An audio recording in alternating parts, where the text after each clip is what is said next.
Start. Okay, let's go ahead and start, please. Pledge allegiance to the flag of the United States of America and to the republic for which it stands, one nation, under God, indivisible, with liberty and justice for all. Roll call. Thank you. Councilmember Keller. Here. Councilmember Happy. Here. Councilmember Seeger. Here. Councilmember Miller. Here. Councilmember Crompton. Here. Councilmember Emmerling Baker. Here. And Mayor Fallon. Here. Okay, any additions or amendments to the agenda? Jordan? No, there are none. Move on to adoption of consent agenda. I'm moving to adopt the consent agenda, including the approval of the action minutes from September 23rd, 2024 council meeting, and the ratification of bills in the amount of $296,333.41. For a second. A second. Any discussion? Hearing none. Roll call vote. Councilmember Keller. Here. Oh, yes, yes. Councilmember Happy. Aye. Councilmember Seeger. Aye. Councilmember Miller. Aye. Councilmember Crompton. Aye. Councilmember Emmerling Baker. Aye. And Mayor Fallon. Aye. All right, move on to appearance of interested citizens to share a variety of perspectives. All right, Miss Tiffany Pruitt. Oh, wait a minute, Tiffany, I messed up. You're 70. No, I'm for parents too. Oh, hang on. Let me get my paperwork in order. Can I do the? Yes, now you go Can I ahead. do the Jeopardy song? No. All right, go ahead, go for it. Alright, so Tiffany Pruitt, City of Cascade Lodge. So I wanna say what happened tonight, the roundtable that you just had should have happened first. I questioned last week where resolution 1247 came from. Cause I've been sitting in council meetings for a while and I've never heard that discussion come up before. That last council meeting where it was gonna be an action item. And I've had this discussion with council several times about how you need to have these discussions. And let the citizens of the community know what's going on so that they have a time to react, and that was definitely not done. For this last issue that came up, and it was a serious misstep. I don't know if it was the mayor or the city administrator, but it should not have been something that was on the agenda without some prior discussion before being an action item on the agenda. Also, and I want to say it was kind of bothersome that nobody on council said anything about it. It didn't bother any of you that there had been no discussion before that item was on your agenda as a action item. So that was a little bit frustrating as well. Also, I noticed that the checks in the bills paid are missing from the packet. Again, I don't remember council taking a consensus on making that change to the packets. There was a short discussion at the last meeting, but I don't remember hearing about a discussion. And I definitely cannot go, which brings me to my next point, and I definitely can't go back and listen to the audio recording of the last meeting because it's absolutely horrible. I mean, horrid. You cannot hear hardly anything on it. So I'm hoping that this council meeting it's improved. I mean, you have digitalized everything. It should that should have been in 100% working order before you went over to digital minutes, because for that meeting there's nothing. You don't have anything. You can't hear anything. It's all garbled. There's absolutely nothing. So hopefully it's been taken care of. Also, the last thing I'd like to address is in the minutes from other committees, I'd really like to request that acronyms please be defined at least one time in the minutes. Preferably like the first time the acronym comes up, you define what it is and then put the acronym after it so that people know what that is throughout the rest of the reading of the minutes. Like, for example, in the tourism committee meetings, in the current packet, there's RDMOs, CGDAs, RCTPs, and I have no idea what those are. And I'd like to understand what it is I'm reading. And everybody has their own dictionary for alphabet soup, what their acronyms are, so it'd be just really nice for the citizens. I mean, some people might not even know what PLT is. So it'd be really nice if it would just be at least defined one time. I'm not asking for it to be done throughout, but at least just one time, the first time it comes up in a conversation, and then just let it go for the rest. Thank you. Okay. That's it for that one. Then public hearings, No public hearings today. action items. None. No action items. Reports and presentations, committee reports. No committee reports. HR answers project update. All right. So if council recalls, we budgeted to do a consulting project to update our job descriptions, create a pay structure, and do job equity analysis. We hired HR Answers, and Anna Lewis from HR Answers is here to give an update. So there is a.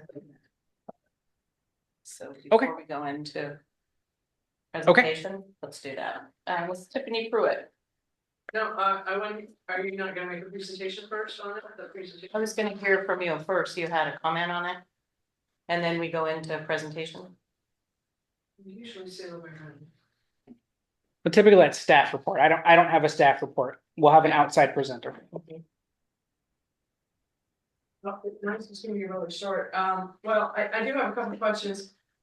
Did this report include the benefits? Because we do have very good benefits here in the town, and that should be reflected in any pay rate study, I feel, because of that, other towns don't have as good as benefits as we do.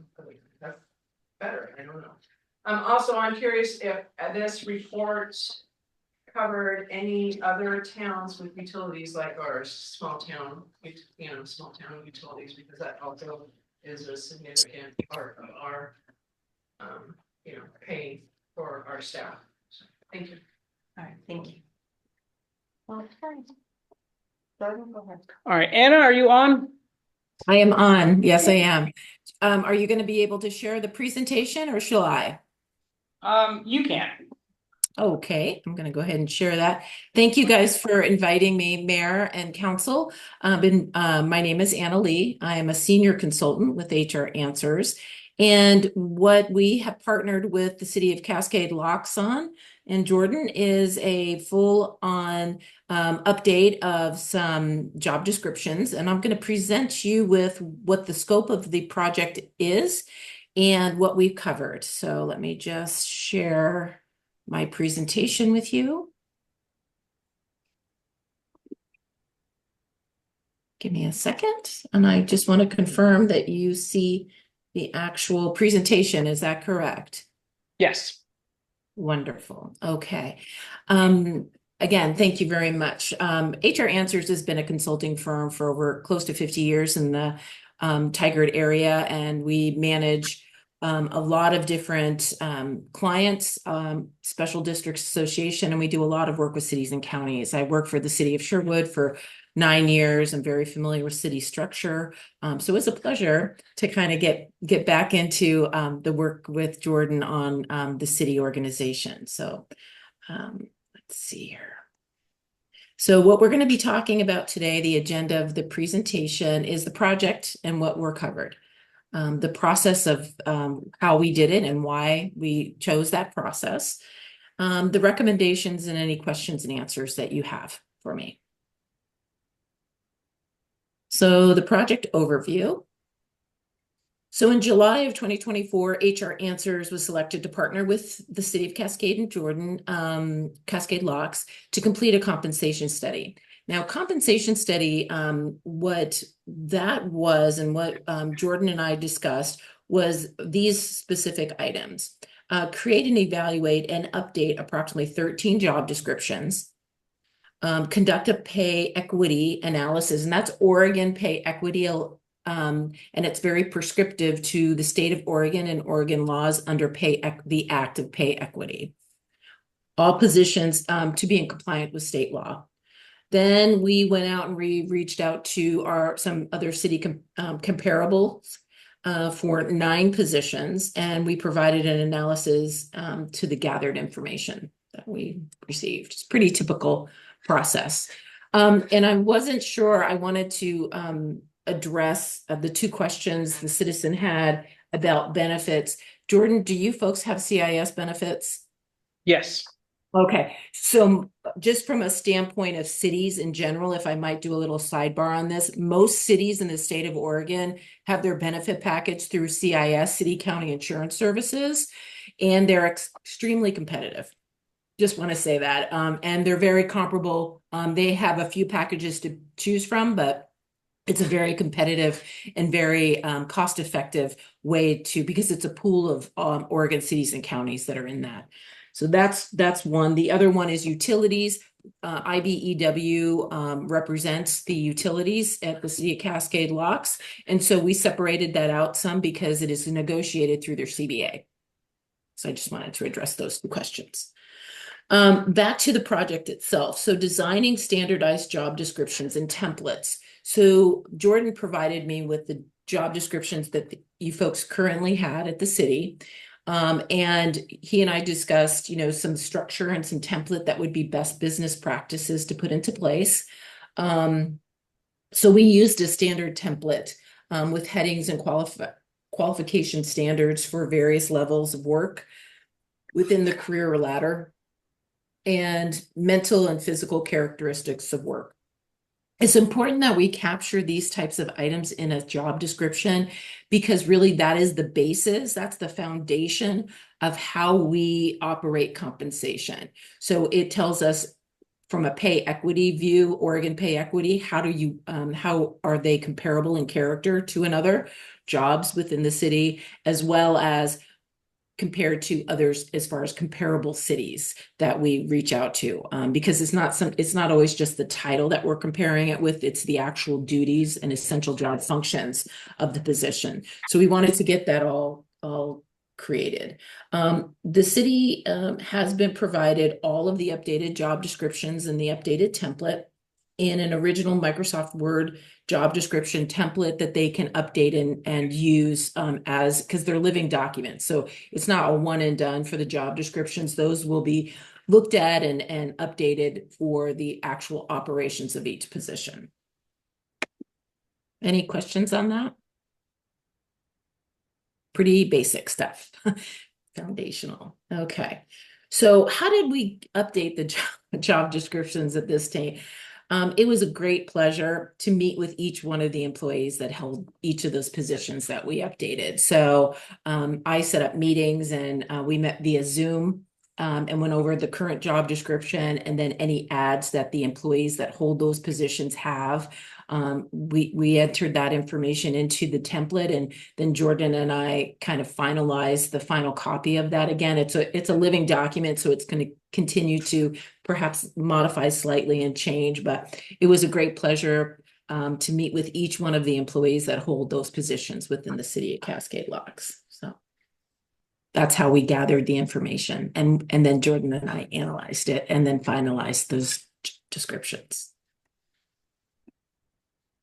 Okay, so now we're talking about Oregon pay equity, and it is an internal analysis of just your job descriptions within the organization. It is not people, it is positions that we're analyzing. It is very prescriptive per Oregon state law. You are now compliant with Oregon state law. Jordan, we have those documents for the record and a report in summary, and I believe the report has been added to the council packet. Okay. Yep. So what the internal Oregon pay evaluation does, what the process is on that, is after we finalize the job descriptions and got those in order, we have a pay equity tool here at HR Answers, and what it does is it puts together a job profile with a number of assigned numbers to characteristics of a position that creates a specific job profile for each position. So that's what we did. Oregon Pay Equity says there are 5 characteristics that an organization must review in order to be compliant with state law. And that is knowledge, skill, responsibility, effort, and working conditions of the position. Out of those 5, here at HR Answers, we created 13 job profiles or numbers that are associated with each one of those to kind of create a 13 number string of numbers that is a job profile. So each job within the city of Cascade Locks was evaluated. Jordan and I went over that and created a job profile and a pay equity analysis. So what pay equity analysis does through this process is the tool is to find work of comparable character. And that word comparable character is in the Oregon pay equity law.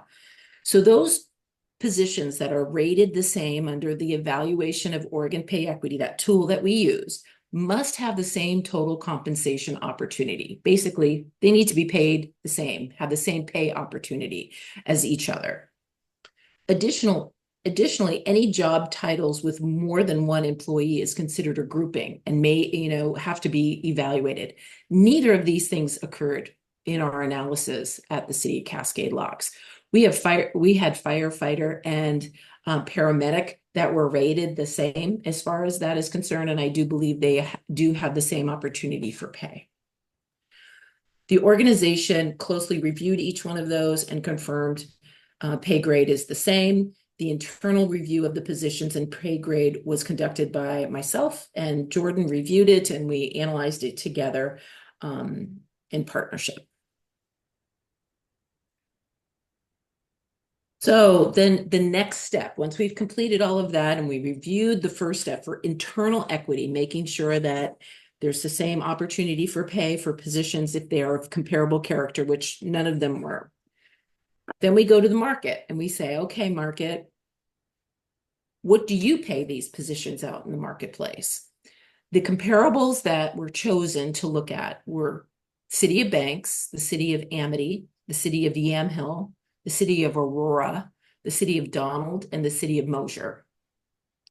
And when we couldn't find comparable positions in those cities or small, like Cascade Locks is somewhat small, sometimes they don't have positions comparable.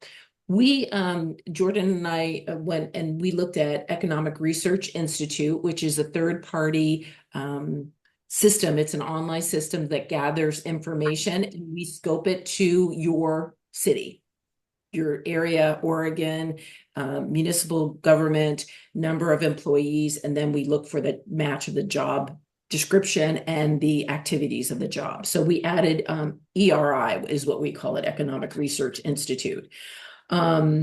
Also, we also looked at some other outside sources to gather information, because typically you have to have at least 3 to 4 comparable numbers and comparable positions to really have a market for positions. So that's what we did.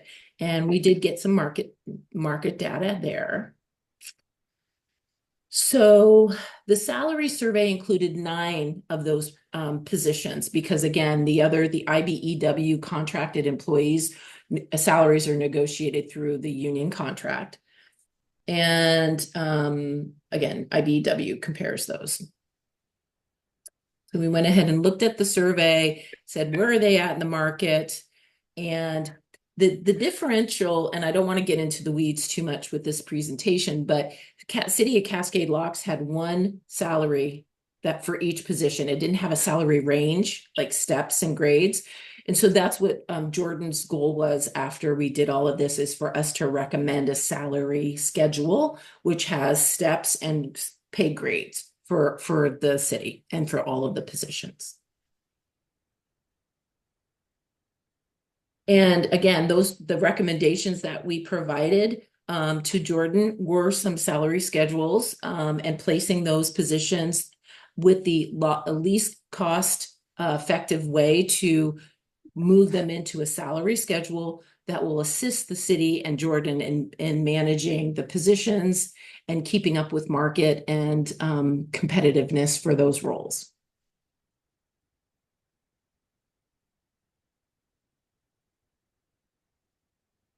So let's see. I just said all of that.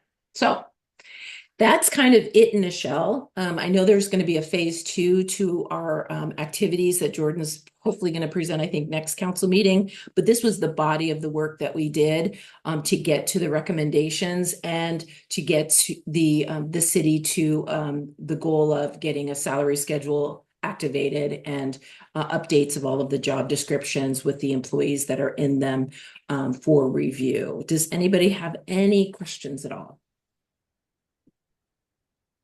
Councilmember Happy. Thank you, Ms. Lee, and I appreciate the presentation and the work you've done with Mr. Bennett on this subject. I think it's timely and actually a little probably past due. And I guess I had to just Pruitt's question. I was kind of thinking the same thing, and I didn't hear an answer to that. It was more, forgive me if I misstated, but it says on the compensation study it was a salary survey. Did it include total compensation including benefits, or was it just strictly looking at salary? This was just looking at salary. Yeah. And most compensation surveys really do just focus in on base salary. It is very, very difficult to do apples to apples, even with the CIS, the great programs and benefits that they provide all cities in the state. It's little more difficult to do apples to apples when it comes to benefit packages. So we just did salary. And I guess I bring that up because that was part of the discussion when we were discussing the 4-day work week as an added benefit for city staff. We talked, about the number of holidays that city staff has. So that's not factored into this decision making, or I guess the salary study at all. No, Jordan, did you want to say anything in regards to No, that? just salary. Yeah, Yeah. that's all we compared. Mhm. Any other questions? Anna, this is Jordan. The 5 cities we selected, I don't remember the exact criteria, but it was within 100-mile range, within the state of Oregon, our closest population wise, which definitely made it difficult finding good comparables. Was that the criteria, if I remember right? Yes, you are correct. Yes. Yeah. And so As I said, there's a lot more population size similar on the east side of the state, but that's not a great comparison. So us being only 30 minutes from Metro Portland is not the greatest comparison either. So it made finding comparables, at least in my view, very difficult. Yeah. We did have some comparables, and then, like I said, we used Economic Research Institute, ERI. That's an aggregate computerized system. We use it. We recommend to use that in comparable studies for cities. I'm doing some with a county right now in Oregon, and we're using that as one of the main sources of our data. It really does widen the scope a little bit more. So we were able to find some comparable data from that source as well. Anybody have any other questions? Looks like Councilmember Seeger, you have your hand up? See a yellow hand up. Yes, Bernard. Bernard? I think he's on mute.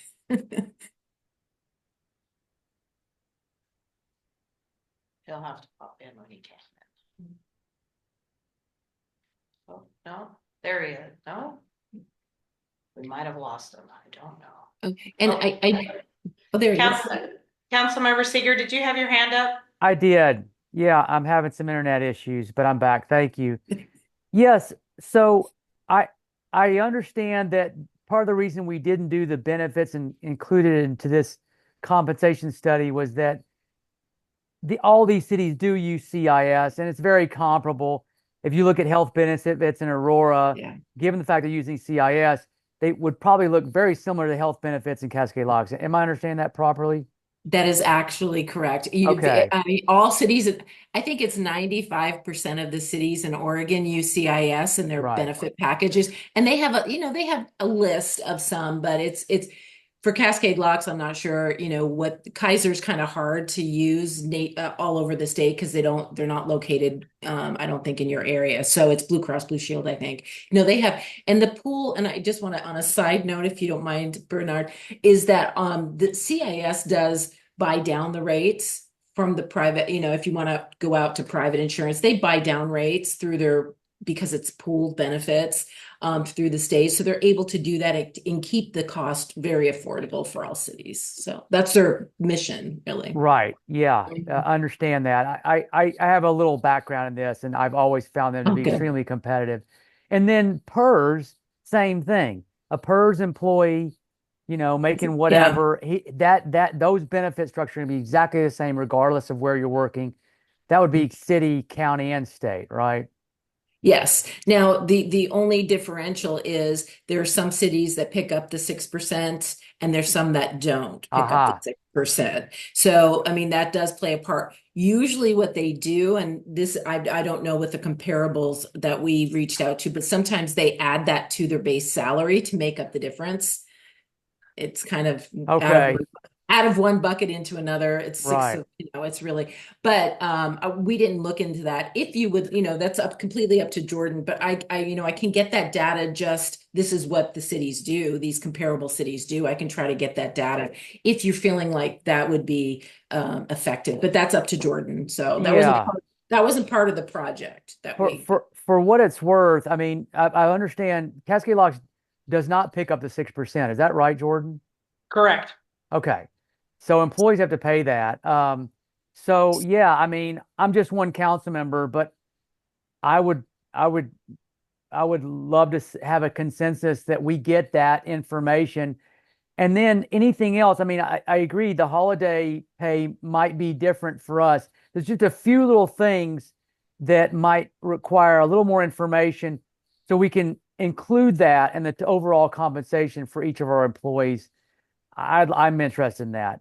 My second question was regarding, how often to do these.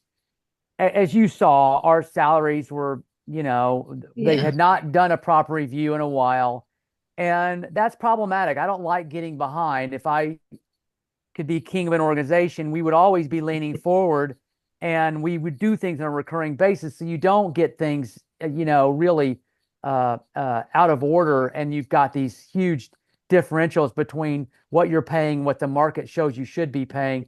So regard that question, I mean, how often should cities be doing salary studies to ensure they stay competitive in the public service market? What do you recommend? We recommend at least every 3 to 4 years, not any longer than that. And just for those reasons that you stated, Bernard, Councilor Bernard, is, you don't want to get too behind. And then, I did do a COLA evaluation on what the other agencies were offering for cost of living adjustments, just so that you can kind of get a gauge of what they would be projecting out for the next couple of years.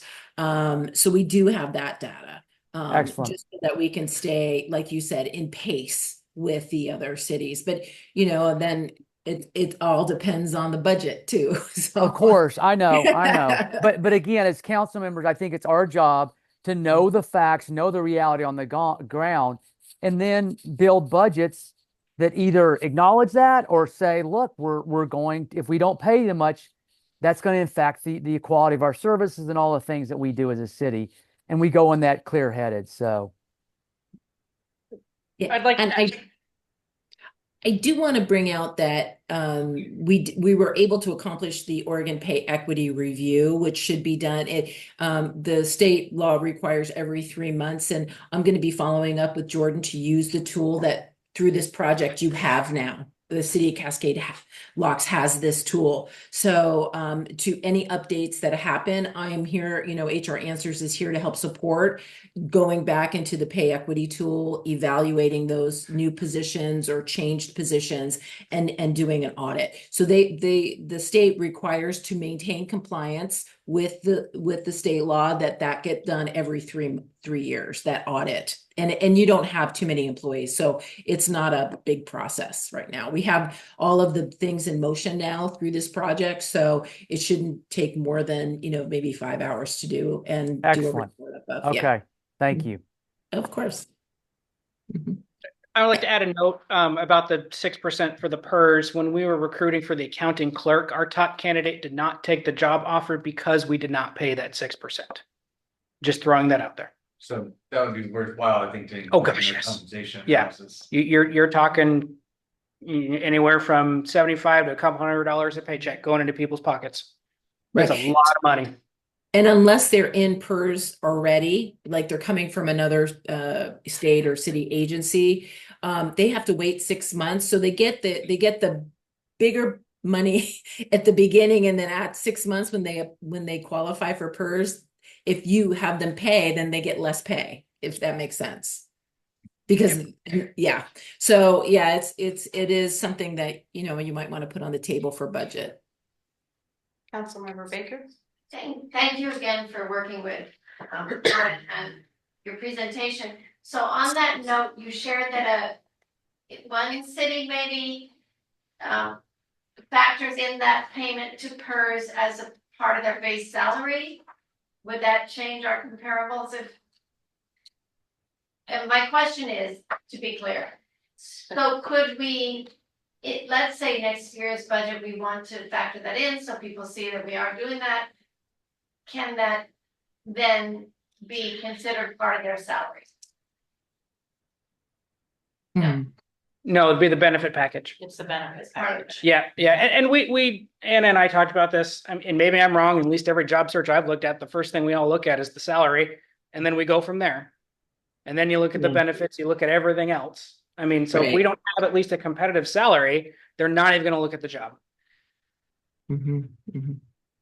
Yeah, so there's some recommendations and by the way, it has been an absolute pleasure to work with Jordan and the team at the City of Cascade Locks. So I want to thank the group. It's really been a great pleasure to work with you folks. And again, I just take the lead from Jordan. So whatever, if he'd like to have us look into those things, it's fairly easy to get. I have all of the emails of your comp cities and whatnot. So I can get that data, no problem. But yeah, we didn't include it in this first phase. And again, every 3 years, 3 to 4 years at the most, this process should happen. It should be best business practice that they get looked at again.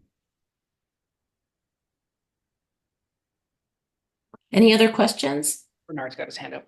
Yeah, Madam Mayor, are you okay with council directing staff to get that additional compensation information regarding PERS? Or is there a consensus of council? Can I ask that? Yes.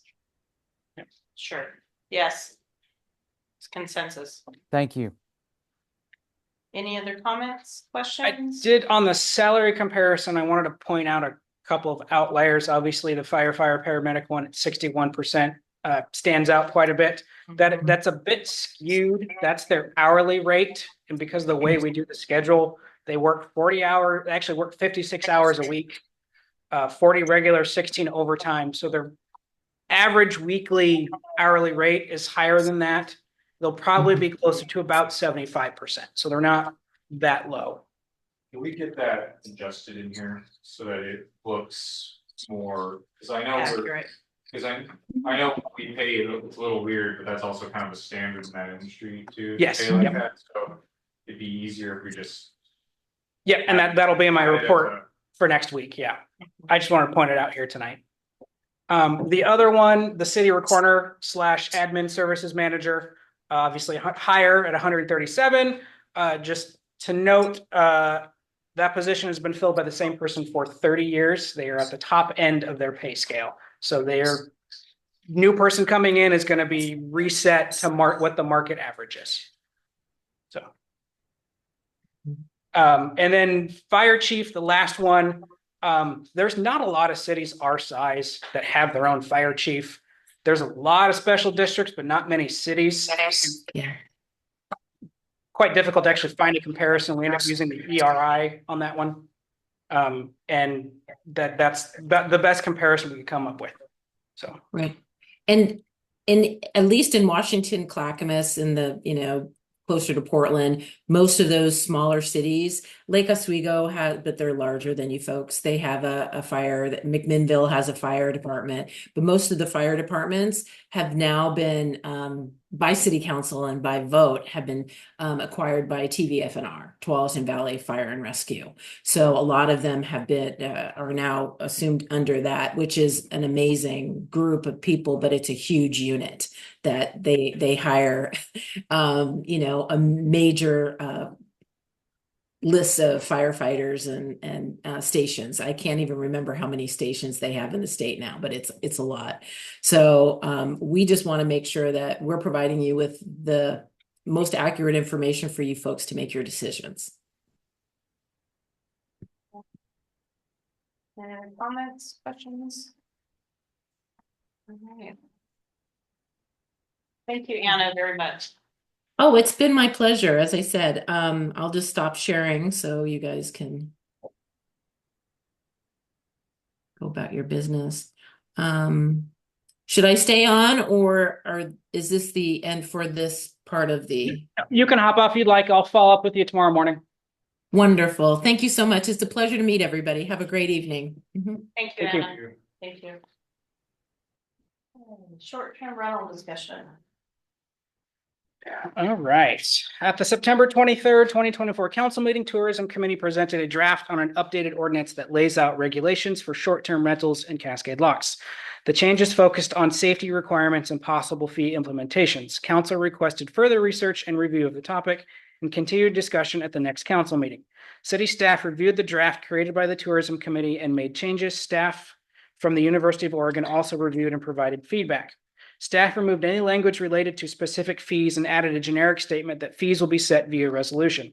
Staff also removed paragraph 2B13 regarding accessory residential units. However, this does not change the fact that ARUs cannot be used for short-term rentals. That restriction is set in the city's Community Development Code. All sections relating to ARUs from the CDC are attached for review. The ARU section of the code is being reviewed as part of the downtown revitalization project.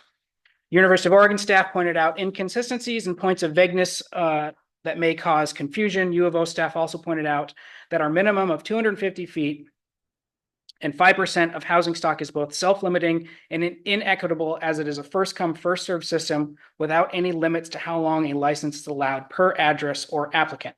As stated, tourism focused on updating the behind-the-scenes steps and processes to ensure the city is promoting STRs that are safe for visitors and researching fees.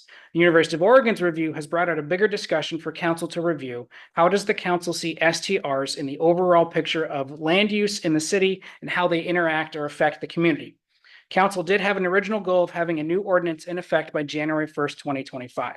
Attached in this report are the red line version of the short-term rental ordinance 448, updated rental application, safety and inspection checklist, and all CDC's sections relating to ARUs. I will make a note that in the red line, one spot forgot to be changed. I was updating this. If you look at section B, number 13, page 3, the last of that line, rental space are strongly encouraged. That should be required.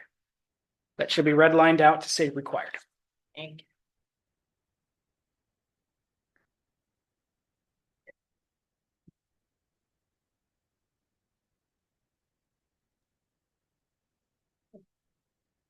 Comments, questions?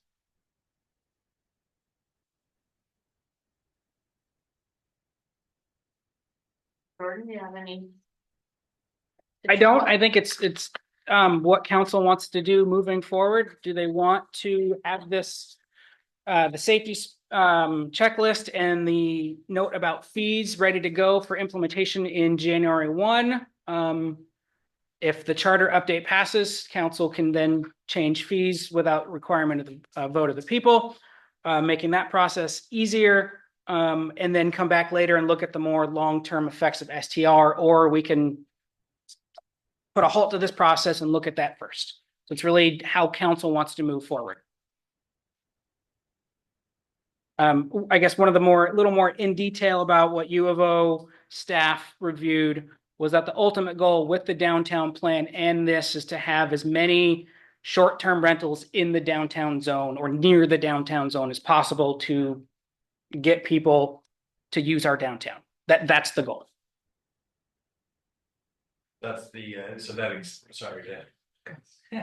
the self-limiting nature of the 250-foot rule would kind of, so if we were to enforce that or continue that, that would then limit how many STRs we would have close to downtown. Correct. And we have nothing saying somebody can put their application and their permit and have their license to be short-term rental and then actually use it. They could sit on it and prevent people from having short-term rentals in their radius. We have no teeth to actually make them rent it. Which impacts the city financially because they're not collecting those fees. And also it is prohibiting another option for short-term rental. Councilmember Baker? Thank you. Hang on a second. If I could ask the audience if you have questions or conversations, you want to take them outside, that'd be great. But the presentations, it's a little distracting. All right, cool. Thank you. Thank you. Councilmember Baker. Support the idea of looking at fees for next, to be ready, because we don't have any or. But I do think that we need more time to look at some of the larger changes. I live downtown. And I don't necessarily I live next to a short-term rental.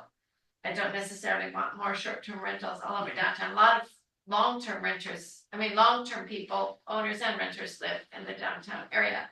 So, and as we look toward development and with the University of Oregon, possibly expanded, more boutique motels or hotels, I understand the need for short-term rental, but it doesn't have to be in homes. So that I would like more time, to hone out some of these details. And I want to ask you, Jordan, to be ready for the 2025 change. When people have to sign up again for are they gonna do short-term rental? I agree, we need to have some teeth put into place. If you're going to sign up, you need to show. I don't know what that looks like, something that we have to bring to our attorney, or maybe University of Oregon in the code, in the downtown redevelopment code can help write that language. But you're right, we can't be losing that money for people who choose to do that just in case they want to do short-term rental. Question, do we, on the short-term rentals that we do have, is there individuals that currently don't pay any fees because they're not using it as a short-term rental? That's another issue. We used to do that audit and or tax collection ourselves at the city. We handed it off to the state 3 years ago. So we have no idea. They tell us how many, they don't tell us which ones. We have asked, we get zero reports other than here's your quarterly payment for your TLT. Here's how many hotels, here's how many short-term rentals. That's it. Oh, Bernard's got his hand up. Councilmember Seeger? Thanks you, Madam Mayor. So I gave the city administrator several notes on this short-term rental, policy. And there's several things that I would like to propose that we adjust or change here. I agree with some of the comments that were made on the 250 rule being arbitrary. But one of my big thing is hosted versus, non-hosted. Hosted short-term rentals where the owner lives in the space, but then they're renting out a room.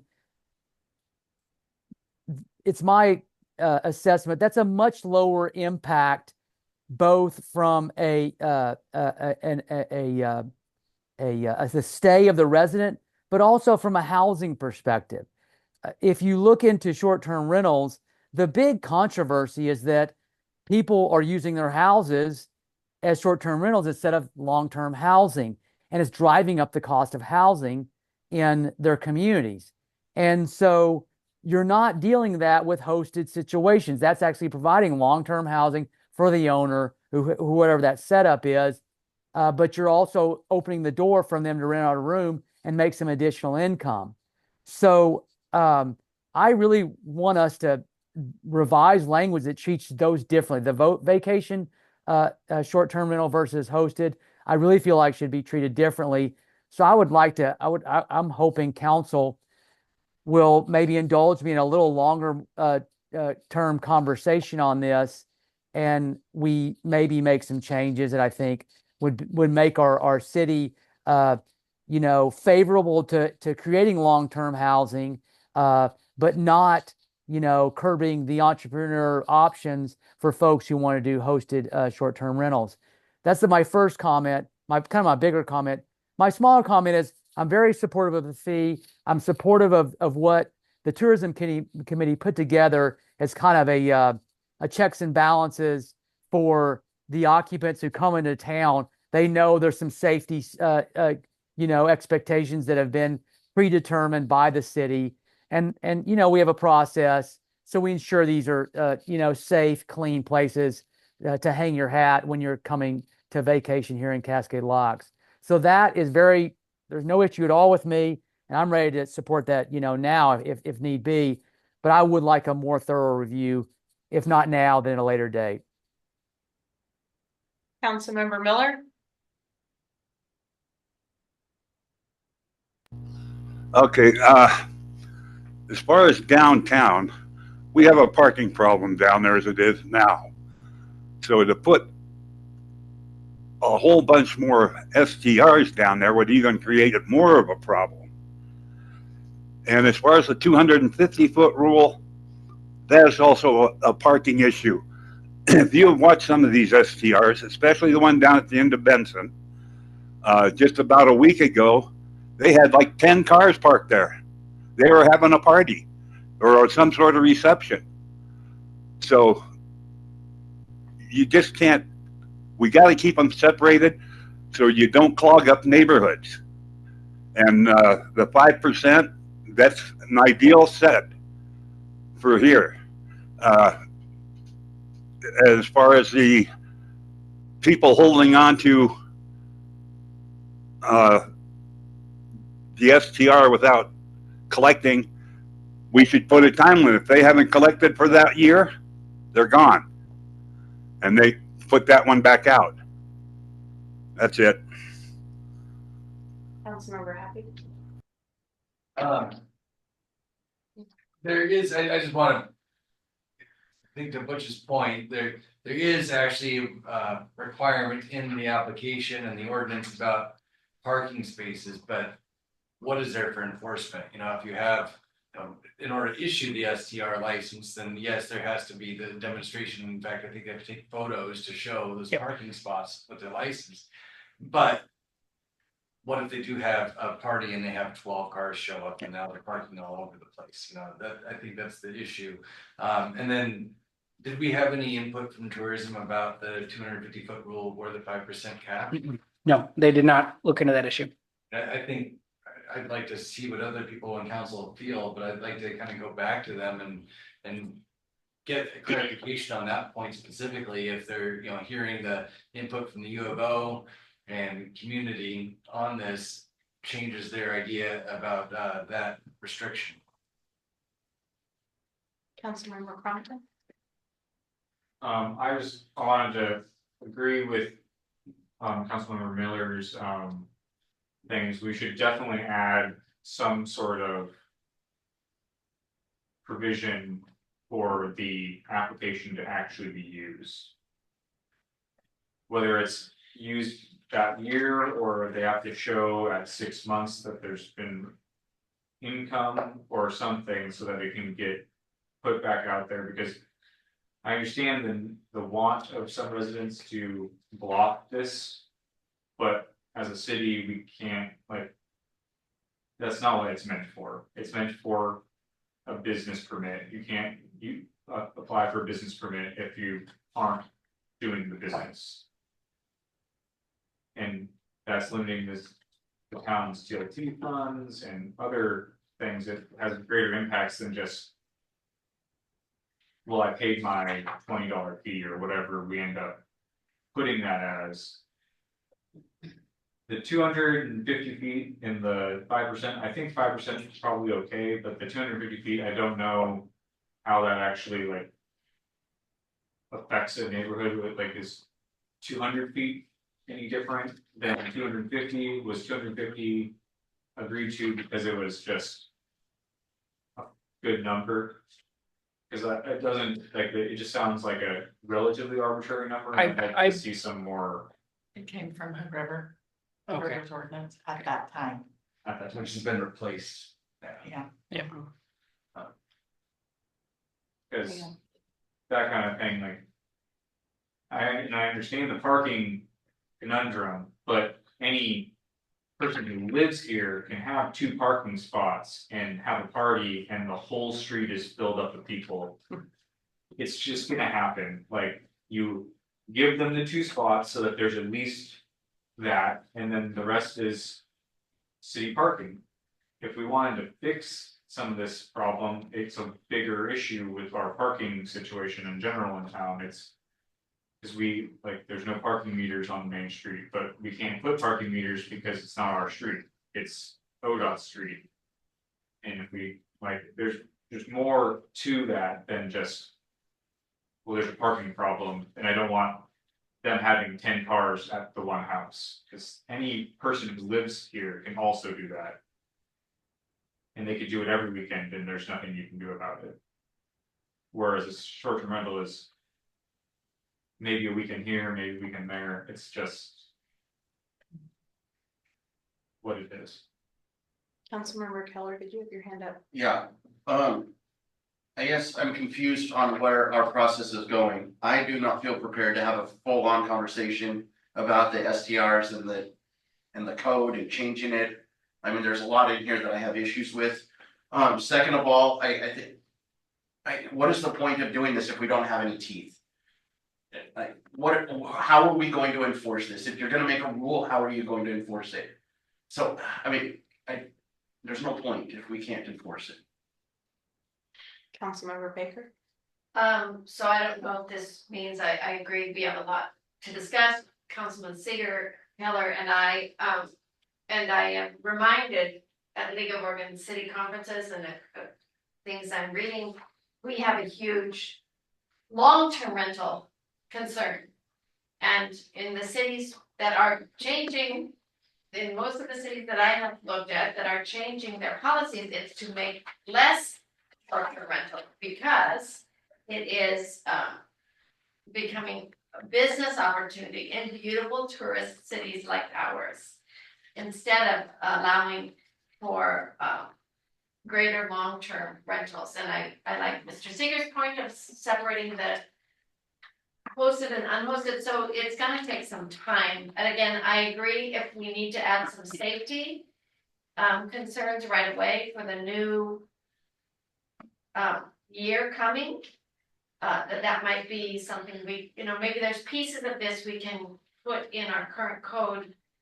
But I do think, I don't know if it's a work session or how we move forward, but I think we need to talk about this. And I think we need to hear what's coming out of the Downtown Revitalization Committee with those folks that are familiar with writing code.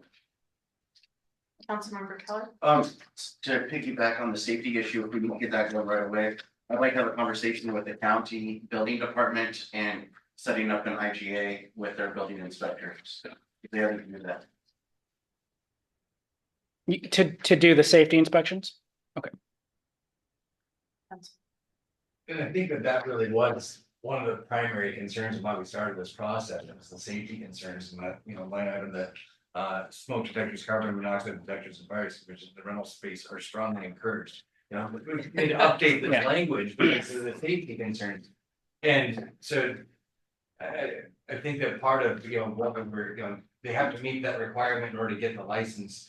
And that's, I think, great to get that in place, but I'm wondering if there could be some language in here about complaints, if there are. Certain number of complaints from a property and it becomes habitual, I think that should be taken into consideration during the application review process.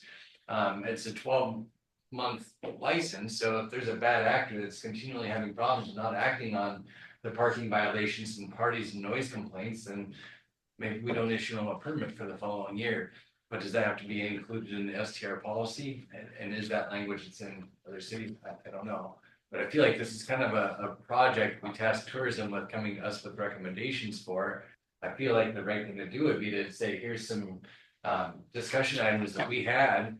And ask them to maybe take them into consideration and make some suggestions about how to update this proposed ordinance. Councilmember Baker? On that note, it is the city's responsibility. Tourism possibly has an implicit bias toward tourists. That's their task. And so we have to consider residents as well and the city. So I don't want them to take this further than it needs to go if it's a city committee or a city work session. And we are fortunate right now to have planning specialists with the University of Oregon working on the downtown revitalization code, which includes some of this, so getting some of their expert input too would be useful. Councilmember Seeger? Thank you, Madam Mayor. So I guess I'm curious to get the city administrator's take. I feel like there's maybe a couple ways we can go about this, but I feel like option one is we move forward with these safety and health and welfare improvements to the ordinance, and we consider that for adoption by the council. And then part two would be this more comprehensive review, as a couple of us have noted. Or we could do it all, in a larger piece. Whether how we engage tourism, I'm open to that. I see Councilmember Baker's point, but I also feel like I don't know. Anyway, does the city administrator have a preference on how they'd like to piece this apart or not? I don't particularly. If this does pass, or so if we do move forward as written, where it mentions we could implement fees, the charter passes, the updated charter passes, we implement fees come January, February, we're talking a couple $1,000s. It's not going to make a huge difference to our budget. We're going to have to come back and revisit this anyways. The biggest change would be that safety component of it. And to do this right, probably slow down, kick it back to the tourism committee, give them 6-7 months to really dig deep, work with city staff to come with the best options possible. Councilmember Crompton? I think the safety parts of this are the more timely aspects of it that could actually make nice safety improvements, but for the next year. And getting them done a little bit sooner so that we can inform people, hey, these are coming, you need to be ready. You can't, you won't get your license unless you do the checklist now. And provide these safety improvements. And I'm sure most of them will have them, but some might not. I think that is the most timely pressing thing that we should try to get done sooner. And I do agree we need to take longer time, have a work session, kick it back to the committee, have them go through it some more to get some of these other parts more dialed in and refined so that we can actually have a ordinance that we are satisfied with and has all the parts that we need, it has the teeth, it has the various aspects of it, and by the time we get to that point, we will know whether or not this coming resolution or Ballot measure passes or not, and then you can make your decision on how that works from there. So how does council feel about moving forward with the safety pieces? Would it be consensus? Yeah. Councilmember Miller, speaker? I'm supportive of that, yes. Councilmember Miller? Yes. So move forward with the red line, what's meant for safety? Yeah, for safety. Safety. Okay. And then you're gonna fix 13? Yes. Okay. Yep. So it'll be presented as a first reading at our next council meeting with the new ordinance. We're gonna be renumbered with a new ordinance number. It's easier to just do a new ordinance number, repeal the old one. So having to go back and check amendments in the original version, we'll just do a new ordinance. Sound good? All right, And then Councilmember Happy? point of clarification then, so D, paragraph 1, all STRs must have an inspection completed by, and this is where Mr. Keller was suggesting that we get the IGA in place. Are you suggesting that we update this to say that the inspection has to be completed by the Denver County buildings? I'm not saying have to, I'm saying an option that might be a little more fiscally responsible. What is that something we want to put in place, I guess, to amend the red line version of this to, Well, I don't even know if it's possible. Yeah, I'd have to reach out to him first. so I guess that we're gonna do that. Yeah, yep. Okay. Thank you. Okay. Any other comments, questions? You said Hood River County, right? Yeah. Yeah. Okay. Did, Do all the inspections. does council want me to kick this back to the tourism committee for further research? Or do you want to keep it at the staff level? It just seems like we are asking them to step beyond their duties. It's almost turning into planning. I was trying to look at what the tourism duties are. We can ask them, but it would make more sense to me that if we wanted a committee to research this, that it would be a short-term rental committee. And tourism can be a big part of it, but we should open it up to folks who aren't only tasked with tourism. Madam Mayor, Yes, I've got a thought on that. So I think you could make an argument that the planning commission be best suited to assess our short-term rental policy. So that's one option. Another option is maybe creating an ad hoc committee that had a couple planning commissioners, a couple of tourism committee members, and maybe a council member or two. And then they go at it and do this review. But just two thoughts on that.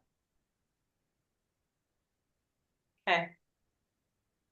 Councilmember Happy? I just gonna say, I like Mr. Seeger's suggestion to make an ad hoc committee, because I do feel like the people on tourism that put a lot of time and effort into this version might feel a little bit left out if they didn't have an opportunity to be at the table to explain some of their justification for the decisions they made.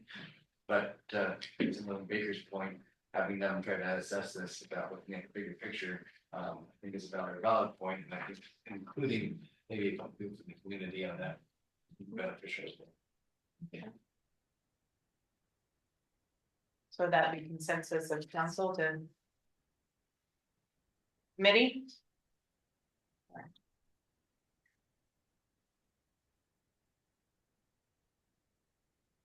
Any other discussion on it? Okay. City Administrator Bennett report.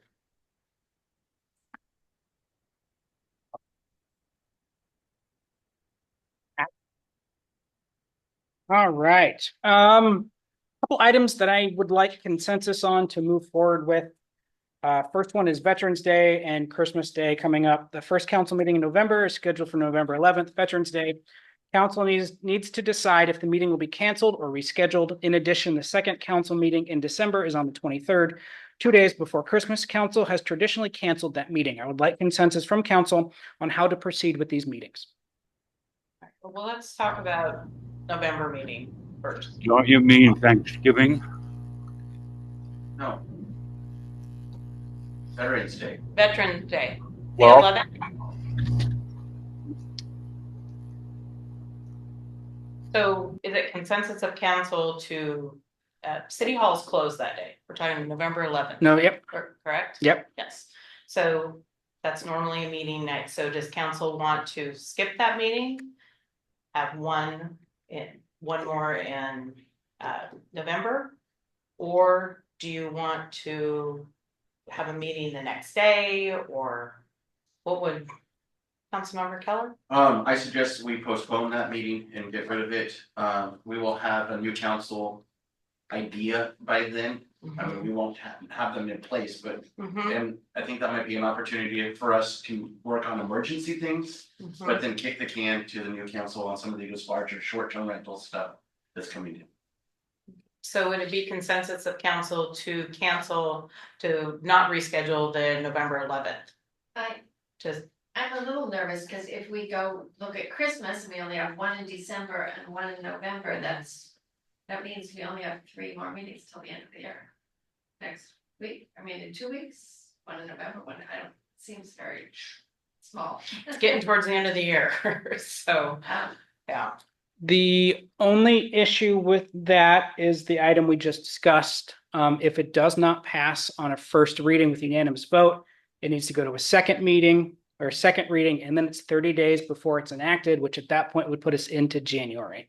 So we would pass that deadline of having it in effect by January 1st. I'm willing to meet another time, but it would obviously have to work with folks' schedule. I agree, we should not meet on Veterans Day. That's an honored holiday. Well, I'm supportive of meeting at a different day. I mean, would the 12th work? Tuesday, the 12th? I will be out of town. But I can always join by. I believe this room is booked already for that day. The Bradford Island Restoration Group meets on the second Tuesday of every other month now. So just to, I think, right. are we proposing that we'd have a first reading though of this at the next council meeting? And then we'd be able to know whether or not we'd have to do a second reading, correct? So we can. Correct. You're right. I'm off a day, so never mind. Ignore my Okay. point. I was thinking we were towards the end of October. Yeah. That's all right. Yep. That's okay. All right, so would it be consensus to No. Yep. not have it on the 11th, I mean, we can't have it on the 11th for the 12th, and then just have it following on, what is the date? November 23rd. 25th. Yep. All right. Councilmember Miller, Seeger, That sounds fine to me. Yeah, it's fine. okay. Then the second question is the December, the right before Christmas. Yeah. I think just about everybody in the world cancels that meeting. So. Yeah. Would it be consensus to council to not have it on the 23rd? Councilmember Miller, Seeger? Yes. Yep. Okay. Next question. Okay, next item, planning contract. The level of and quality of work from our contracted planners, WSP, continues to go down in quality with each passing week. They have missed deadlines and staff have corrected items they have missed in applying the code. Staff would like to move quickly in finding a replacement. I am asking consensus from council to either move forward in negotiations with Mid-Willamette Valley Council of Governments or draft an RFP for review and publication. If council wants to move forward with Mid-Willamette Valley Council of Governments, staff will work on contract to present for final approval. If council wants to move forward with an RFP, staff will develop the RFP for review at the next council meeting. Staff recommends moving into contract with Mid-Willamette Valley Council of Governments. We do need to give 30-day notice to our current contractors or planners to end the contract. Councilmember Vick. I feel like, yeah, that's great. Mid-Willamette Valley Council of Governments sounded fabulous, but it sounds like one, even though it's a council of governments, there's still a cost to us. So I would like to compare that to other costs, such as the planner for the port. I mean, I would like an RFP from them and planner for the port. Unless you can tell me right now, it's significant. I don't know who their planner is or how much they cost. That's what I mean. We have to do an RFP. Or get other, because right now, Mid-Willamette Valley Council of Governments, unless you can tell me, it's always significantly cheaper than a planner. Depends on who puts in a bid or a proposal. Councilmember Keller, you have a question or I comment? guess kind of piggyback that, what is our current contract versus the Mid-Willamette Valley? It's a mouthful. Yeah. It's on average, if I remember right, about $65 more an hour, I think. I have to double check though. The current plan is 65. Correct. I would like to see an RFP, a little, just to be, so we can make a good decision, compare. I guess I'm just curious why staff was recommending moving into contract discussions with. I mean, in the talks I've had with them, I've been happy with the products they've offered. I've seen the work they've done. We don't have to do RFP. We can go direct negotiation with them. Just less steps involved, and I'd be confident in their work. So given the prior discussion about canceling council meetings, how long would it, I mean, if we were to put this out to RFP, how long is this gonna delay the decision? Or is it just moving the contract? Couple weeks, I would think. I mean, yeah, and then over the holiday season, I mean, it probably wouldn't go to a vote until the new council's seated, I would guess at this point, depending on how fast the RFP goes out and how many responses we get during the holiday season. A relationship with a planner is a very big deal, and in full transparency to our community, I feel like we need an RFP. I don't Okay. feel like I can just choose one. Councilmember Seeger? Thank you. Yes, I came away from that presentation extremely impressed. And having again lived in Jordan's shoes, I see why he's like, let's enter into a contract with these guys.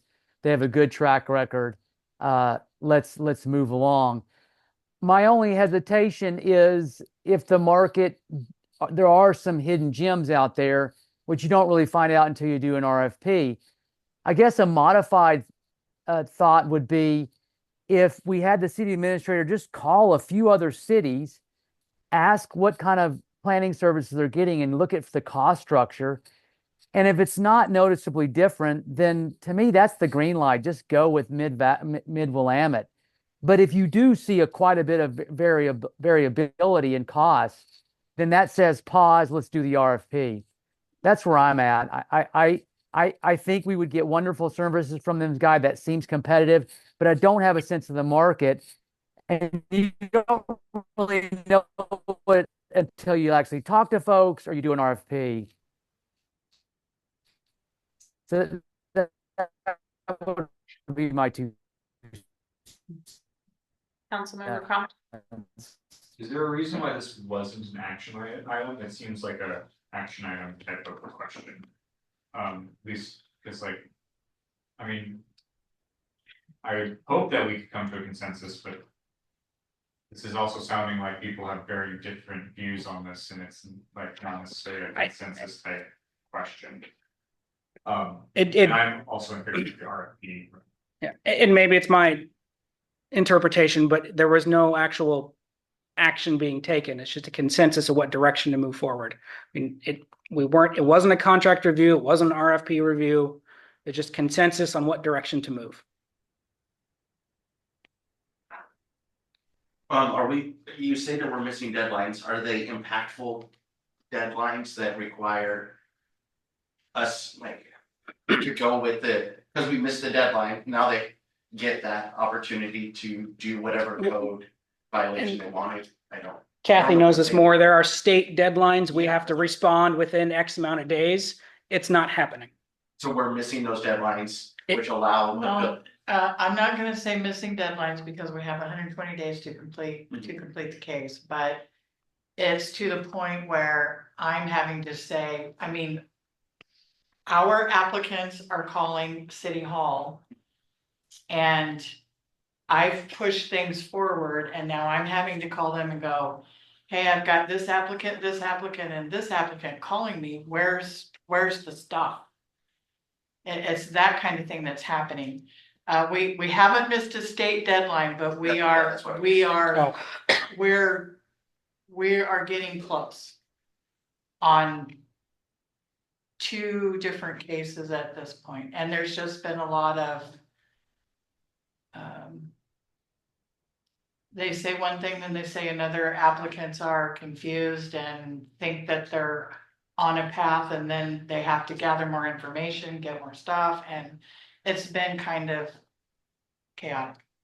So I guess my question is, what's the urgency? That's what I was trying to get at. Are we missing those state deadlines? Questions, no, but what's the urgency?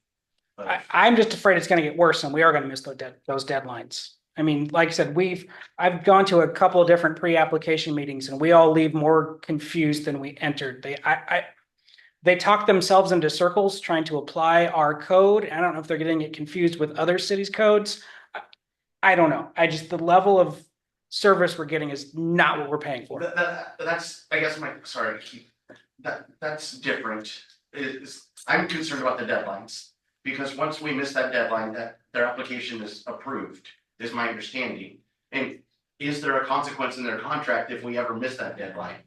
I don't believe so. I don't. It's a pretty generic contract.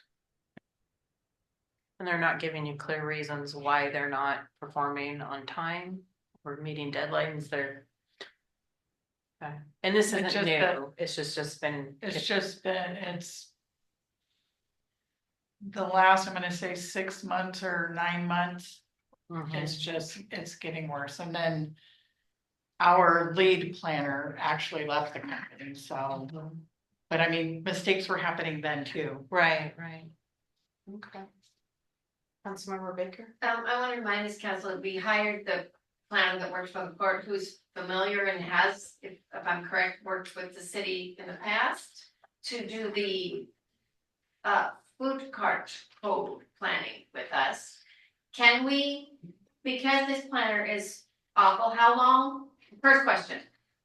What are we required to give for amount of time if we put out an RFP? What does the city have to give? How many weeks? are we To waiting? put the RFP out, To put it out, we're waiting for, I know, and do we have to wait 2 weeks? Do we have to wait? typically it's 2 weeks. I don't remember if there's a state requirement or not, but Okay. typically it's 2 weeks. So if we put that RFP proposal out to Willamette Council of Government Planners and the port planner and a few we know and say we want to talk about it at the next meeting, and possibly we do need a second meeting in October, maybe the following week. Or just right next to each other, 2 weeks of, a week apart. So we can move forward with this, and meanwhile, could we ask the planner that we hired before, would you be willing to work when we needed you, because we have to give notice to the planner that's not doing things for us? Would that be useful? Say that again. If this planner that we have, if we need to give them 30 days notice and they're not doing what they're supposed to do anyway, can we give them the 30 days notice? Temporarily hire the planner that we temporarily hired before to take care of business until such time as we answer the RFP. I mean, we can, we have multiple projects right now. We'd go really through 3 different planners, which I Okay, think would so just confuse everybody. they have those on their desk, they're just not taking care of. Correct. But I'm for a quick RFP and contacting a few good folks. I think somebody here said, can you make some calls? And adding a meeting in October, November, I don't like one meeting in November and one meeting in December. I feel like we haven't had enough to do our job. Councilmember Happy? I was just curious what everybody thought of Bernard's recommendation of just doing some quick phone calls, and I feel like we could get a idea of kind of where Mid-Willamette Valley Council of Governments fits in the kind of pricing structure when we do some informal surveys with other cities and find out if they're on track or way off base, and that might give us direction. And if they're way off base, then if we can have a draft RFP ready to review at the next council meeting. But if we wait till next council meeting to, I guess, do the RFP and we haven't even called people, I feel like that just delays things even longer. What are your suggestions on, your thoughts on Bernard's idea? Councilmember Seeger? Yes, thanks. So the other, I guess I want to make one comment. Doing an RFP is a process. We know staff is short a person. So the idea that they could spit this out in a short timeline, I don't know if that's fair to, balancing their workload right now. Um, it's my impression that if we ask for an RFP, we need to give them a little time to do it right. And you don't want to make it too short of a window because then you don't get enough exposure. You're not going to have a competitive market if you don't have enough folks see it and then put together a proposal, and then you actually get an assessment of the market. If it's too short, then it's kind of a futile exercise. So if we're going to do an RFP, I would just try to provide some patience to staff so they can properly go through this. And it might take longer than, quote, the next meeting. I just wanted to say that. But again, I think if we did some price assessment and those numbers look fair, I have no qualms with entering into contract with Mid Valley. How does council feel about that? Makes sense to me. I like the idea of working together with the port, if that is a valid contract as well. But That so could be we part of the can't, calls. we can't Yes. compare those. And I feel like in a public meeting, we need to say who we're considering. Councilmember Crompton? I feel like we keep saying we basically want an RFP, but we don't wanna take the time to do an RFP. Cause we're like, well, this person, well, that person, I like this person, but I don't know, we should make some calls. That's what an RFP process is, making the calls, it's putting our name out there and things to get the people that were to bid on us. So we can have accurate values on what things are gonna cost and how much things are, so I think that's just. We'll just have to like do the RFP and like. But we have to add another section in November so that we can like make sure that this actually happens. We can do that, but like we can't know what we need to do until we have the data, which is going through the process and finding and reaching out to people and getting people to bid back on us and doing it in a public and transparent way. And for options. So I'm not well versed in the planning and everything. That's not my skill set. So somebody says it's X amount of dollars. I don't know if that's on the average, a good deal, not good. So I would like to see options. I was just gonna say, I wasn't arguing for an RFP. Yeah. I was actually siding with our city administrator when he said we'd be saving money by switching to a different planner because our current planner is actually underperforming. So I was actually making, in alignment with what Mr. Seeger was saying, we have not enough staff and they're overworked, and now we're gonna ask them to do an RFP to determine whether, like our current planner is just not meeting our performance expectations, and they cost more than the people that came to give us a presentation. So I feel like it'd be in the interest of the citizens and the city to just make the switch. But where I was finding a middle ground was with Mr. Seeger's comment, I'm just doing a really quick survey of other cities and see what are they paying for paying services, and is it consistent with what we're being quoted through Mid-Willamette Valley Council of Governments. Yeah. So that's why I was trying to informally get the RFP without necessarily putting more stuff in Jordan's lap when he's got enough going on already. I will know, I did present a draft RFP to this council 3 months ago now, when this discussion first started. So I do have that with some feedback on it. So I'm not starting from scratch. And so if we were to do an RFP, next step is you get it in order and then we would vote on it at a meeting before it got sent out. Correct. To make sure it matches the actual scope of work council wants.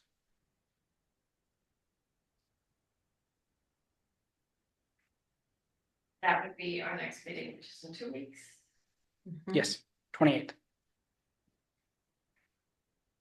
And then Yes. we.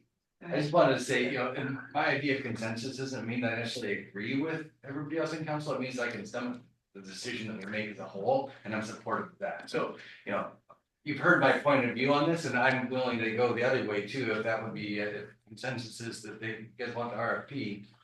I'm certainly not gonna get in the way of that. Okay, Madam Mayor, yes, Councilmember Seeger. not to put more on the staff's, plate, but I wonder if it's possible. I've forgotten that you had already crafted an RFP. So I'm wondering if you could, fine tune that product, get that ready for our next council meeting, and do a survey of a few cities and see what you find. And then in that, at part of your presentation for our next meeting, you say, yeah, I called around, I talked to city X, Y, and Z. This is how they're managing their planning services, and this is what I found. And if you found, again, either that the proposal by Mid-Willamette is competitive compared to the others, then maybe council could say, hey, let's move forward with these guys. And then, let's get a new planner. I don't know if that's possible, but I would love to entertain that. The other thing that I would just remind council, Mid-Willamette is working for, I forgot how many cities and counties they said, of all shapes and sizes, and they've only lost one customer. I mean, their track record is pretty darn impressive. And, they're all cities just like us. If you're not getting good planning services, I know when I was doing this work, I was making every effort to find a new planner. So the fact that they haven't lost any customers, I think speaks well to their track record. That's why I'm kind of confident that assuming their price is competitive, we would not be disappointed with their work. So I just want to maybe throw that out there. Councilmember Baker. On that note, I love that we had a proposal from one planning organization, but we didn't have it from others. And if I can remind this council that the strategic plan for the Port of Cascade Locks, which was completed this year, one of their number one goals is to economic development and revitalization of our downtown in it. And so therein lies my thought that collaboratively working with a planner might save both entities money, but we won't know unless we got another proposal. So I don't know how it is. We're going with a great proposal, having not listened to others. So, Councilmember Seeger, can you repeat shorten it up? Sure. So the proposal would be direct the city administrator to put together an RFP for council's review at the next meeting. In addition to that, he and probably with the help of staff, contact a handful of cities comparable in size and see what kind of planning services they're getting and what are they being charged for those, and then provide that comparison to council at the next meeting. How does council feel about that? What's up? Councilmember Miller? Oh, I'd prefer an RFP myself, but due to the shortage of time, I'm with Mr. Seeger. Okay. Okay, thank you. Downtown Revitalization Plan. The next Downtown Revitalization Committee meeting is set for 4 p.m. on Tuesday, October 15th. It will actually be in council chambers. Now that the port has rescheduled their meeting, there is not a conflict. So it'll be in this room and virtually at 4 o'clock tomorrow. The Volunteer Firefighter Town Hall. Volunteer Firefighter Association will be hosting a town hall on Thursday, October 17th at the Port Pavilion at 6 p.m. The association will be supporting the measure 14-80. 81. I can always get this backwards. The EMS fee. The EMS fee. Yes. And discussing how the measure, pass or fail, affects their responsibilities and the community. I presented them with fact sheets. They have their own facts. I will not be able to attend. I'll be in Sisters at the Oregon Municipal Electrical Utility Association. If council members do plan on attending, please make sure you coordinate to make sure there's not a quorum of you in attendance, because at that point it becomes a council meeting. I know Councilmember Happy and myself are at League of Oregon Cities. Oh, that's right. Yep. Okay. Transportation Growth Management Grant. The Transportation Growth Management Office, a joint office between the Department, Oregon Department of Transportation and Department of Conservation and Development has awarded the city a $225,000 grant to write a new transportation system plan. This is mainly an ODOT-led process that will begin in early 2025 and a completion expected in early to mid 2027. So it's not a quick process, but it is full of a lot of community input. The first thing is a community technical advisory group to get their input on what they want the transportation system to look like. This is pedestrian walkways, bicycle paths, road, rail. It even takes an account to our airport, every type of transportation. So that process will start next year. The Community Renewable Energy Grant. This is the same grant pool of money we actually got for the solar panels for this building, but we've been awarded $68,000 to do the design and engineering side of solar panels and battery storage at the fire station. That's not construction. We will apply for the construction side of it at the next go around in 2025. Shut-off notification process. The city staff are continually exploring options to improve operations. We have researched changes to our shut-off notification process. We want to get away from hanging door tags and going to automated calls and text messages. Because the current process is written in ordinance, we will need to rewrite and pass a new ordinance. Staff will work on presenting ordinance for council review this fall or early winter. And then I'll be in Sisters at the OMAU conference in the 17th and 18th. An item I wanted to add before I talk about the quote for the computers.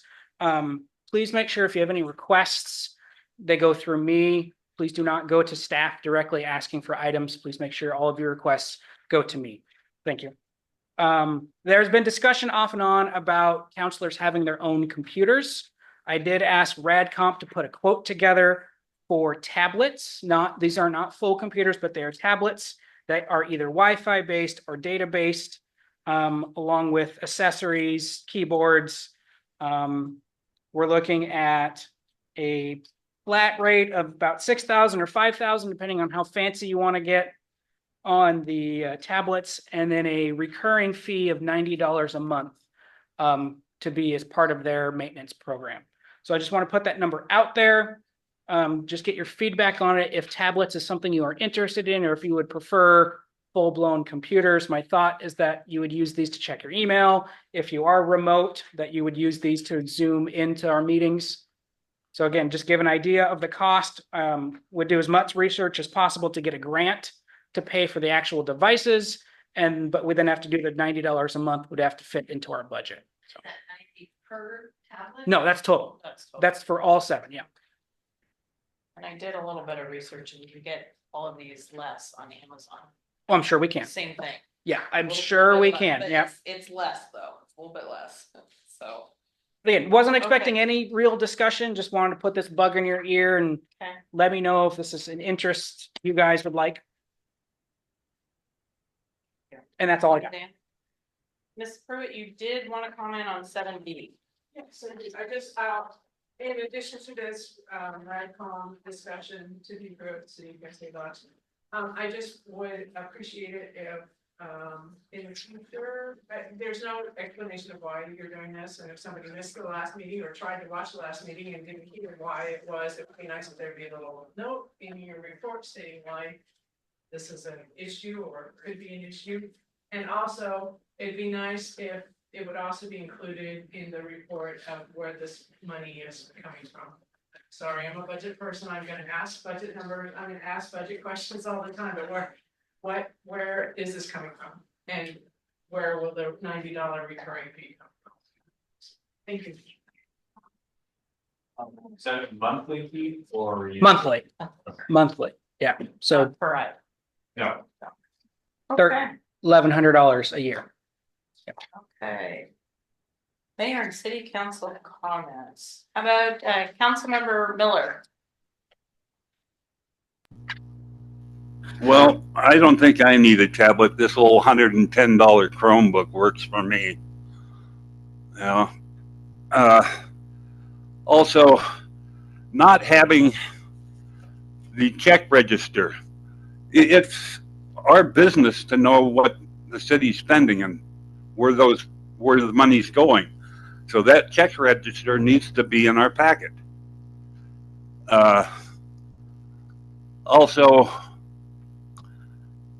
we need to get a consensus of another issue that came up with the police officer stopping somebody driving a golf cart on the street. And so, like other cities, Manzanita for one, King City, they all have ordinances or in their codes on the operation of golf carts. And I think we should also, especially if somebody's using one. And that's all I have. Councilmember Crompton? I just want to say thank you, staff, for all your hard work. I know that these meetings are long and tiresome. I think we had some great discussion today on short-term planning and things, and I'm excited to see how that moves forward. All right. Councilmember Seeger? Yes, so it was interesting to get the feedback from Councilmember Pruitt regarding the meetings. I've been on 2 meetings and I saw a noticeable difference. When she pointed out that problem, I agreed with her. I went and checked and she was right. The audio is horrible. But since then, it's improved remarkably from what my experience. So I'd like to think that is getting resolved. I want to say thanks for the staff for taking care of that. Next thing, as someone, who cares about these sustainability issues, I was really excited to see the grant for the fire station on the solar array. I had a quick question though. I mean, when I installed solar panels on my house, I know it's a residential project, but the solar company I contracted out with, they did the installation. They did the engineering analysis for free, and that was part of the quote. Does that not work on municipal projects? Do you know that? Just real quick, City Administrator Bennett. I couldn't tell you on that one. For this grant, there were 2 options, the planning and design or the construction. We could not put them together. So you had to ask for the design and engineering first. Okay, seems a little, I don't know. It seems a little out of place, but I trust you'll do the due diligence there. So let's see.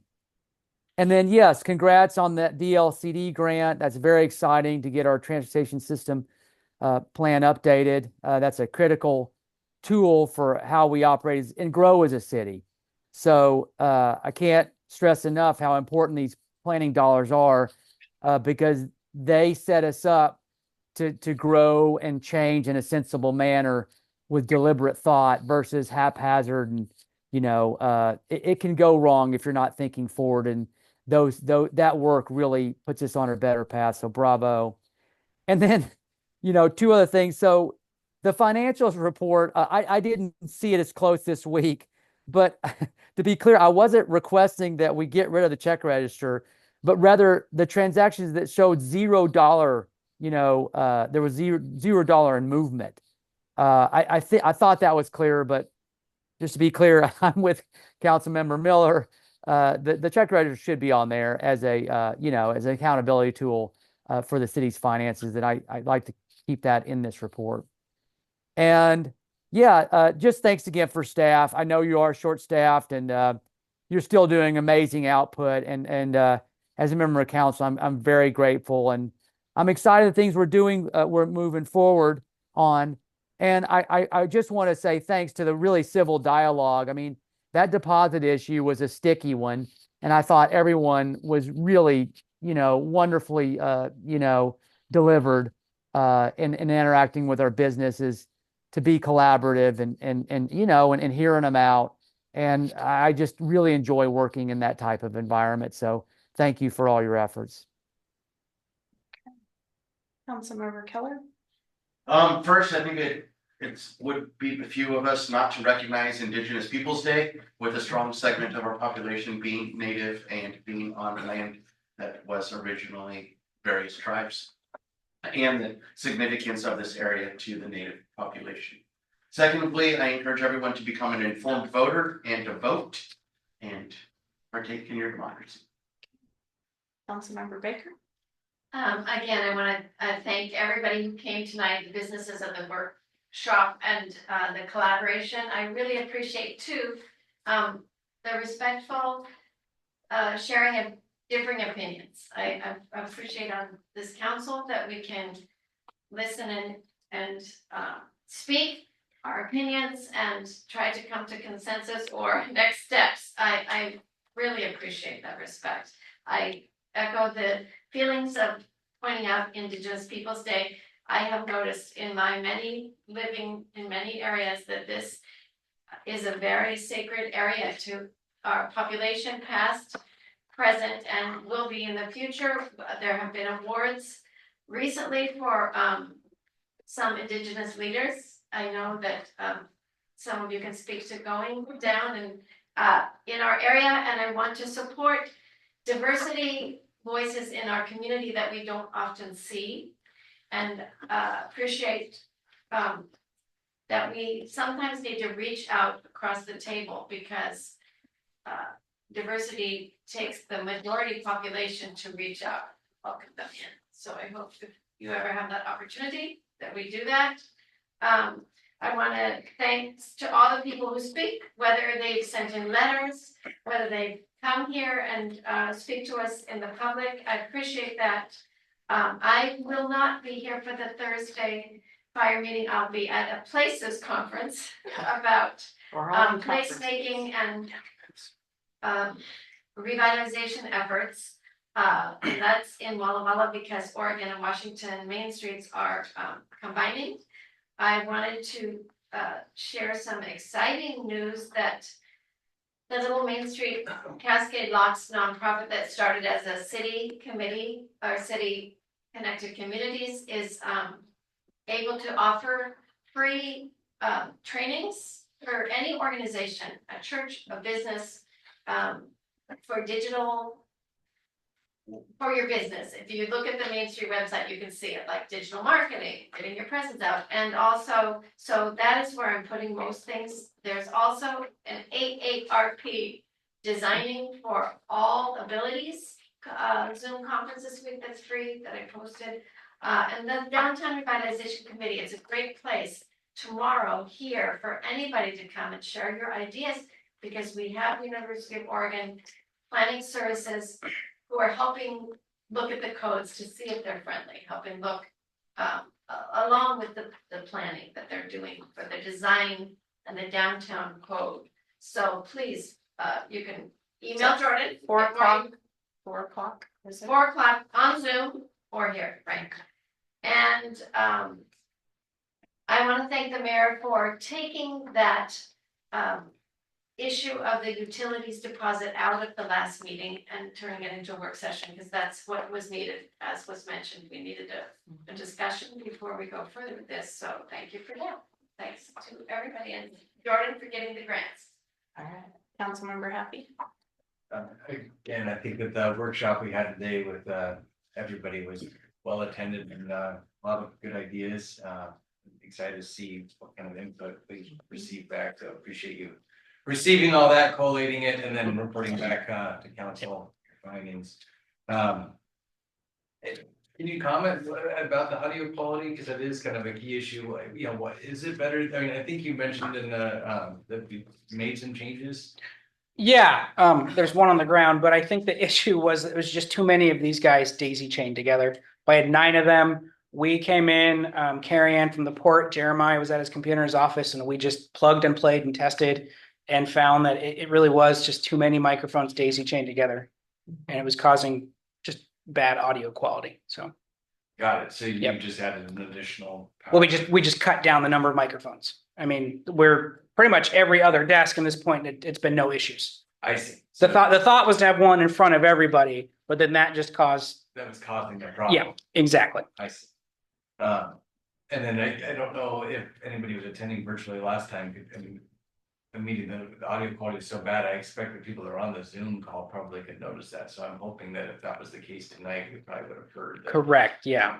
Hopefully, Ms. Pruitt's comments echo, I think, a lot of ours on council as far as the recording being our official meeting minutes. We don't know how important it is until we go back later to try to find a record of what was said or who said what. And so I think I appreciate your work in trying to make sure that our recording is clear. So thank you for that. And that's all I got. All right, first of all, I'd like to thank city staff, Gordon. I know you guys are down an employee, and so I really appreciate everything that you've done getting our packets together. Great job on the grants. That's exciting. Also, thank you to Anna Lee. We're now in compliance with the state of Oregon. Isn't that amazing? So I think it's good. There's lots of things that have been implemented that haven't been done in the past, and I'm really proud of council that we're getting these things done and moving them forward. That's really good. Also, the grants, and then I did want to recognize Indigenous Peoples Day as well. It is very important. I'm very passionate about it, and there's a lot of individuals out here in the gorge locally, and so I wanted to make sure I recognize them as well. Really thank all the business owners, council, staff, everybody for coming and doing the work session. I'm a big fan of, it's easy to have relationships if everything's great all the time, but sometimes really truly great relationships come out of adversity. If two people or a group can sit down and work through the challenges, then you really truly have great relationships. And I think this council, staff, everybody really strives to have great relationships. Not that we want arguments and things, but I really appreciated how it was just very civil. It was good information, good input, and I think it is important to protect the city. So I really appreciate everybody that's coming to the meeting, and that's it. So is there a motion to adjourn? I move to adjourn. Roll call vote. Councilmember Happy, Aye. Councilmember Compton, Aye. Councilmember Miller, Aye. Councilmember Seeger, Aye. Councilmember Emily Baker, I Councilmember Keller, Aye. and Mayor Fallon. And I just want to comment, thank you to Councilmember Seeger and Miller. I know you're both probably traveling, and so I really appreciate you attending on Zoom. Well, tomorrow I'll be in Roswell, New Mexico, so I know some of you are hoping the aliens get me. Oh, no. Yes, that'd be a story to share. Okay. As long as you ride on the flying saucer, Butch, you got my support. So come back to us. Thank you. Don't pick up any